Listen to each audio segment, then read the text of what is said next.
We're counting down to the Rio Summer Games live here on NBC4. And today we're introducing you to Paralympian Blake Leeper. He was suspended for 1 year for drug use. Well, that suspension ends tonight. And tomorrow, the athlete will race for a world record, redemption, and the chance to compete on the U.S. Olympic team. NBC4's Gordon Tokumatsu has his story. It's not hard to notice Blake Leeper. He's got a big personality. He loves people, hugging almost everyone he meets. Has what his coach calls an infectious smile, and he works hard, like any Olympic hopeful should. When the gun goes off, I hear that, I'm gonna leave it all in the track. And it's not hard to notice Blake Leeper is no ordinary athlete. A birth defect called fibular hemimelia left Blake legless from the calves down from birth. Outfitted with prosthetics as a baby, he found out early on that life would be different. The diagnosis said I would never run, jump, play. I'm gonna be bound to a wheelchair my whole life. An early interest in sports followed as Blake discovered he wanted much more than wheelchairs and leg braces.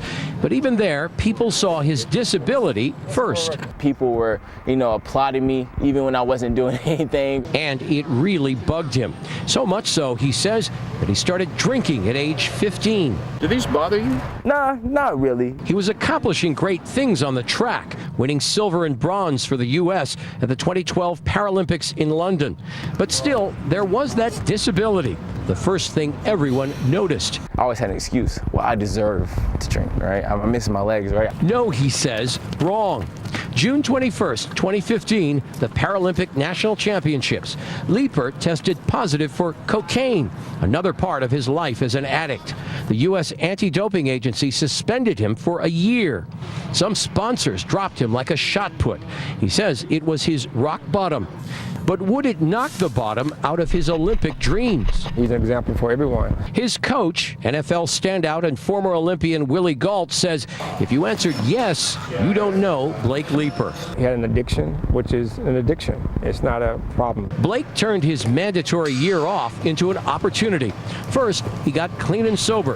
Then he set his sights on 2 new goals: break the Paralympic track record and then hit the Olympic trials to compete in Rio with non-disabled athletes. You can't say, I have a disability. Yeah, I got my legs hurt. Like, I don't say nothing. That's not allowed. That's not allowed. We caught up with him at UCLA's track, where he trains under Gault's watchful eye and right next to fellow Olympic hopefuls. These are some of the fastest runners in the world. Fastest guys in the world. And I get to run with them. Leeper's infectious smile belies the battle he's fought. The disability, the addiction, the suspension. What's the bigger challenge? Drug addiction or Olympics? I think they're almost they're close. But he's been fighting and winning battles from day one, literally. And all he's ever really wanted was to be seen as normal. Just another flawed human being who happens to be at the top of his game, dreaming of gold. In Westwood, Gordon Tokumatsu, NBC4 News. What a story.